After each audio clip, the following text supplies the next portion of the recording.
Hi, everybody, and happy Tuesday. This is Dr. Stephanie, your double board certified critical care physician, and I work with physicians who are struggling with their jobs, burnt out with their careers, or who just want some career advice. Through my books, webinars, coaching, and speaking, I help physicians discover alternative jobs and careers in medicine so that they can practice medicine on their own terms. And happy Tuesday, and welcome to this Tuesday's edition of Let's Talk Tuesday, sponsored by Floyd Lee Locums. Now, before we get started, I have a favor. If you're joining me live, just put something in the comment section to let me know that you're here. If you're watching me on replay, type a replay. If you like something I said, hit the like button. If you love something I said, hit the love button. Please feel free to share this video as many times as you would like, and also please feel free to tag anybody that you think would benefit from this information. So like I said, I'm Dr. Stephanie, and this is this Tuesday's edition of Let's Talk Tuesday, sponsored by Floyd Lee Locums. Now, what we're going to talk about is something that's near and dear to my heart, and I'm going to share with you a secret that has allowed me to work and be successful as a locums doctor for over 10 years. And I'm going to share that with you. So tonight we're going to talk about the one thing that you can never have enough of as a locums doctor. That's right, the one thing that you can never have enough of as a locums doctor. So before we get started, I would just like to thank everybody for joining me on this evening. And I don't know about you, I mean, this is like, the end of July. It's July 30th, and I'm sitting here wondering to myself, what happened to 2019? Because in my mind, the year is over. I mean, the year is over, halfway done. Kids are going back to school. And y'all know once the fall starts, the year is just done. It just goes by really quickly. So that's why it's really important as a locums doctor to plan the remainder of the year, where you're going to work, how much you're going to work, so that you can start making moves and making strides so that you can hit 2020 with hit it in full stride, and you can start 2020 with the bang. And I know it may be kind of early to start thinking about that, but it's really not, because like I said, the summer's over, kids are going back to school. The next thing you know, it's going to be Christmas, and then the next thing you know, it's going to be 2020. So we're going to spend a couple of minutes talking about the one thing you can never have enough of as a locums doctor, and this will guarantee your success as a locums doctor. Now, as you all know, I've been doing locums for about really over 10 years. It's funny because I updated my CV today, and I looked back and I did my first locums assignment in 2008, and I've consistently been doing locums off and on for 10 years, and almost exclusively for the last 3 or 4 years. And people always ask me, Dr. Stephanie, what's the one thing that I can do in order to make sure that I always have work as a locums? What's the secret to your success as a locums doctor? So I'm going to share that with you tonight. The one thing you can never have enough of to make sure that you would have plenty of work as a locums doctor. Are we ready? Are we ready? Do y'all want to know what that is? So the one thing as a locums doctor that you can never have enough of, and it is dun dun dun dun dun, state medical licenses. That's right. As a locums doctor, you can never have too many active state medical licenses, because the more licenses you have, the more opportunities you have to work. Remember, as a locums physician, as any physician, your ability to find work is limited based on the number of active medical licenses you have. It goes without saying. We know this as physicians, but a lot of times when I'm talking to the general public, they have no idea, because they think physicians can just find jobs so easily and that we could just hop from job to job to job. But when I explain to new physicians, and I'm even talking to non-physicians, I tell them that there is a time lag in between when a physician leaves a job and transitions to another job. And that time lag has to do with licensing, and credentialing. And we know that it takes anywhere between 3 and 6 months to get a state medical license. 3 months if you're trying to get licensed in a state that's fairly efficient, 6 months in states that kind of take a longer amount of time. But that's 3 to 6 months that you're not able to start another job in another state. And then you, of course, you can't get credentialed until you in that particular state until you have a license in that state. So the more active, unrestricted medical licenses you have, the more opportunities that you can work and the more opportunities you have to find work on a quick basis. So we're going to take a couple of minutes to talk about the 3 things that you can do to make sure that you always have plenty of state medical licenses, and that will almost always guarantee that you are able to find locums work very, very quickly. Now, the first thing, and this is very important, especially to my physicians in training, get an unrestricted medical license in the state in which you are currently living and in the state in which you plan to move. So the soon as you can take step 3 of your USMLE, as soon as you can apply for an unrestricted state medical license in that state, go ahead and get it.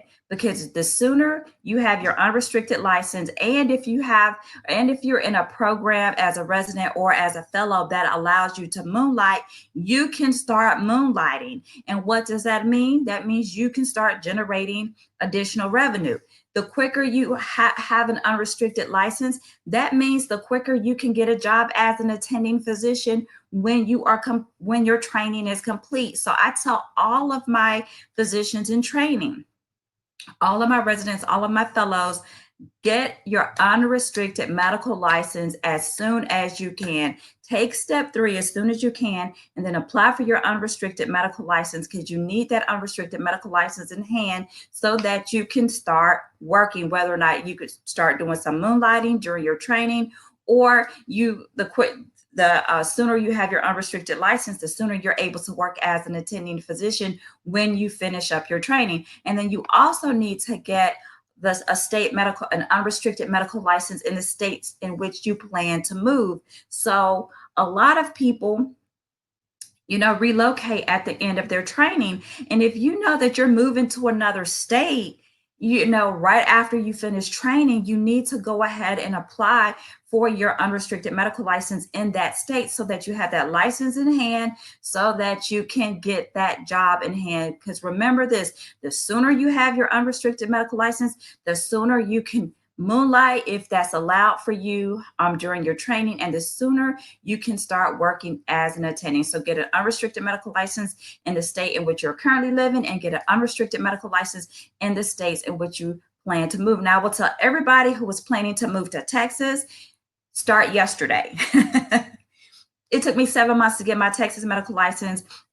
Plan for it taking about 6 months to get that bad boy. If you think you are going to move to Texas, you should not just apply today. If you could have, you should have started the process yesterday. It takes that long to do it. So you have to be very proactive in terms of getting these licenses. So like I said, get an unrestricted license in the state that you're living in, and the state in which you think you want to move. And then also, if you live within a driving distance of several different states, go ahead and start getting unrestricted licenses in those states, because you may be able to pick up some moonlighting or some locums opportunities, nights, weekends, and holidays in states right next door to you. So I would also recommend that you do that as well also. Now, the next thing that you can do in terms of getting more state medical licenses is to take advantage of locums opportunities in which the locums companies are willing to license you. So what does this mean? That means, especially if you're just getting started as a locums doctor and you're not quite sure where you want to work or how any of this works, and let's say you have an opportunity to do some locums, who knows where, but it's an opportunity. It looks like it's something you may be interested in. The pay rate is good, and the locums company is willing to license you. I tell you to go for it, because not only will you have the opportunity to work and to get an assignment, and it's usually going to be a pretty good assignment, you also have a very valuable license that the locums company has just obtained from you. And here's the kicker: just because a particular just because a particular locums company gets you that license, it doesn't mean that they own the license. You own the license. So that license is yours for the remainder of your career, as long as you keep renewing that license, and you can use that license for whatever. So you can use that license and go work for other companies. So that is your license. So if you have an opportunity to do a locums assignment, and the locums company is willing to license you for that assignment, then that is something that you really need to consider. I have like 13 or 14 medical licenses, and the vast majority of my medical licenses have been obtained through the locums companies. And that has been very, very valuable to me. Hi, Dr. Ange. You say that you're listening. Thank you so much for joining us today. And the third thing that you can do in order to ensure that you have the most valuable asset as a locums doctor, which is, like I said, the most valuable asset that you can have as a locums doctor, is multiple unrestricted state medical licenses. This is the most important thing. And this is, if you walk away from this Facebook Live with no other information, I need you to take this home, because ever so often in some of our Facebook groups, this question always comes up. And this is what I want you to know: that you should never, ever, ever let a medical license expire. I don't care if you think that there is a 1 in a million chance that you will ever go back to that state in order to work. Never, ever, ever let that medical license expire. Just go ahead and keep renewing it, because you never know what's going to happen in the future. Even if you have the job of your dreams, even if you are an employed physician or you are in private practice and you have no plans whatsoever to ever return to that state, that prior state that you were in, to work, I am a living witness, and there are a lot of physicians who can tell you that life happens, and you may need to go back to that state to work, to pick up some moonlighting shifts, to pick up some locum shifts. Like I always tell people, there's no such thing as a permanent job. There are doctors who have gone to work to find out that their hospital is closing. There are doctors who have gone to work to find out that their practice has closed. There are doctors who have woken up one day and have said, you know what, I'm tired of this and I don't want to do this anymore. And until I find out what the next thing is, I need to get back on the road and start doing some locums. And having that license that you thought you would never use is going to make you able to find some additional work. So a couple of people have just joined me. Hi, Dr. Ings. Thank you so much. Hi, Dr. Sharon. Dr. Sharon was one of my GYN doctors. She's amazing here in Houston. She says, yep. Dr. Ann said, I learned that too late at the end of residency, but we'll definitely keep them up to date. Absolutely, Dr. Ann. I learned the same lesson as well too, because when I did my residency in North Carolina, and I was one of those doctors. I always moonlit as a resident. So I took step 3 as soon as I could take it. I got my unrestricted North Carolina license as soon as I could take it, because I was a moonlighting fool. But then when I completed my residency in North Carolina and moved to Pennsylvania to do critical care, I let my North Carolina licenses lapse, because I'm like, I'm not going back to North Carolina. Well, guess what? Lo and behold, 5 or 6 years later, opportunities came up for me to do locums in North Carolina, and I could have kicked myself for not keeping that license active, because, depending on the state, it may be easy to reactivate a license, but it may not be easy to reactivate a license. So I would just say, keep that up. Keep your license up. Another example I can tell you guys that happened recently, I had a license in a state out west that I did locums 10 years ago there. And I was like, I didn't ever plan to go back there, but for some reason I was like, I'm just going to keep this license because you just never know. And then what happened last month is one of my locums assignments fell through. This locums assignment popped up and they're like, hey, do you have an active license? I'm like, I sure do. So I was able to pick up an extra assignment really quickly to make up for some lost income. And, I would have never been able to have that kind of turnover if I didn't have those active licenses. And just today, I was talking to another recruiter today because I'm always trying to get the next assignment. And I was able just to rattle off all of the states that I had licenses in. And luckily, they're like, yeah, we got 2 opportunities in this particular state, and hey, let's get the ball rolling. So like I said, never ever ever ever ever let any of your state medical licenses expire. That's right, Dr. Smith, keep those licenses. You may never know. And here's the thing that a lot of people have to realize too, and this is another reason why every physician should always maintain all of their medical licenses. Telemedicine is the new hot thing, and telemedicine is not going anywhere. However, in order to practice telemedicine, you have to have a medical license in the state of that patient, period. So if you're in Texas and you want to practice telemedicine and you have some patients in California, you cannot see those patients in California online unless you have a California license. So therefore, since telemedicine is huge and it's expanding to all aspects of medicine, if you want to be competitive, if you want to, branch out into some telemedicine arenas, keep the licenses that you currently have, because that will make you more marketable to these telemedicine companies that are looking to hire physicians. So Dr. Ann says, how much time do you give yourself between taking your next assignments? I don't. I mean, Dr. Ann, let's be realistic.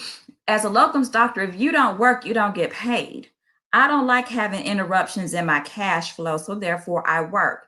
As a critical care doctor, I work typically 15 12-hour shifts a month because that's considered full time. But I usually work as much as the opportunities present themselves. This last month of July, I worked 21 shifts.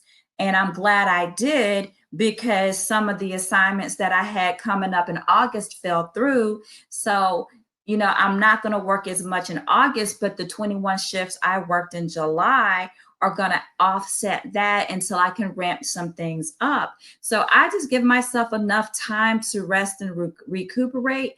But as a locums doctor, you really always have to be looking for your next assignment.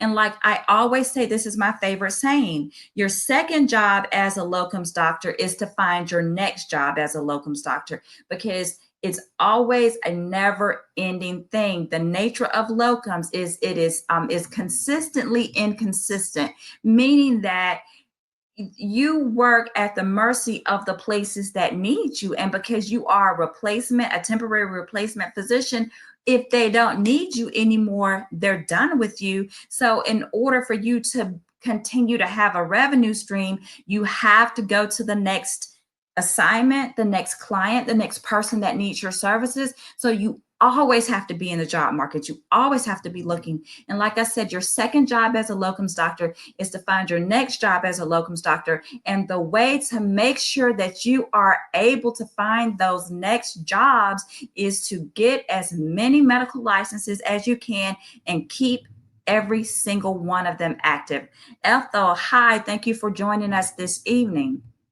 Thank you for joining us this evening. So, like I said, that's the one thing that everybody needs to do. And like I said, I don't care what your situation is. I don't care if you just signed up for your dream job. I don't care if you've been in private practice for 15 years. I don't care if, you have sworn to yourself that you will never return to the state in which you did residency or fellowship because it was just such a horrible time in your life. I don't care, because things change, situations change, circumstances change, and never, ever, ever, ever, ever let those licenses go. I don't care how much it costs to renew them. It's a pain in the butt. I hate having to do it, but write that off on your taxes if you can. That is a cost of doing medicine, because I will tell you, those 10 years that I renewed that license from a state out west, I made that money back in a day at taking that assignment at the last minute. So it pays for itself. Dr. Smith says, I wonder how it is for OB. I have companies contacting me all the time. Absolutely.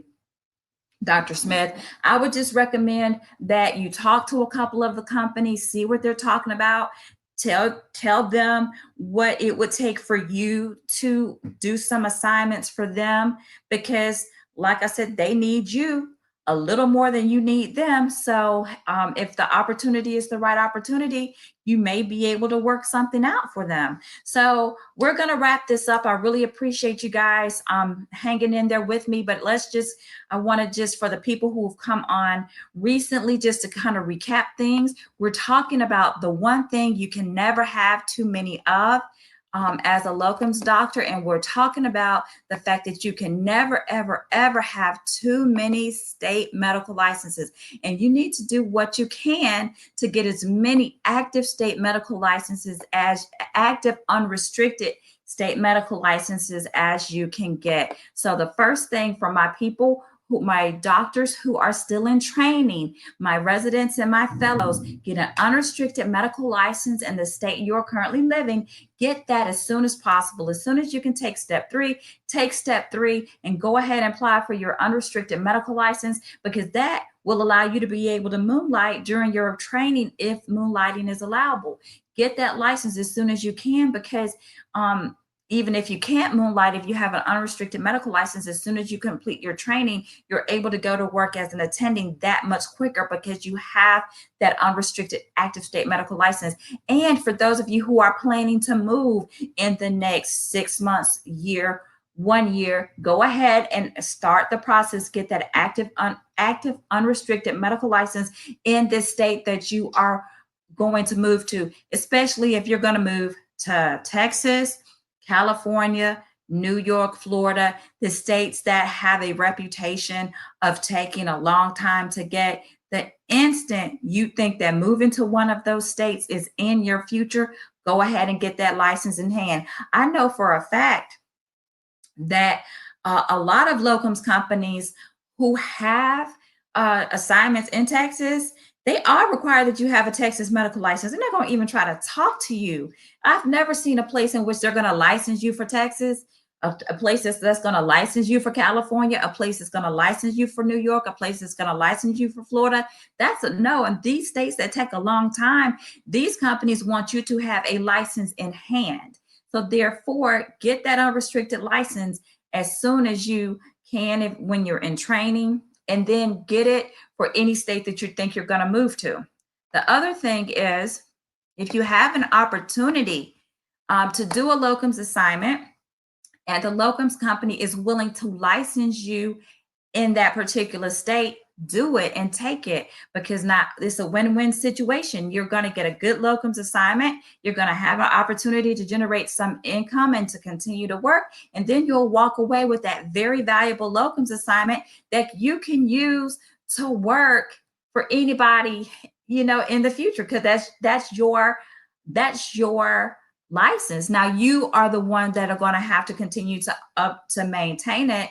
The locums company, once they get it for you, is your license, so it's your responsibility to pay the renewal fees. And then the third thing that you can do is to make sure that you never, ever, ever, ever, ever, ever, ever let a medical license expire, because you just never know what the future holds. You just never know when you might have to pick up some locum shifts, some moonlighting shifts. You just never know. You may decide you want to look into doing telemedicine. And then what a lot of people don't realize is when you do a lot of non-clinical work, either as like physician reviewers or like doing reviews for either peer review companies or insurance companies, and you're doing that kind of non-clinical work in terms of case review, they require that you have an active medical license in the state in which the cases are.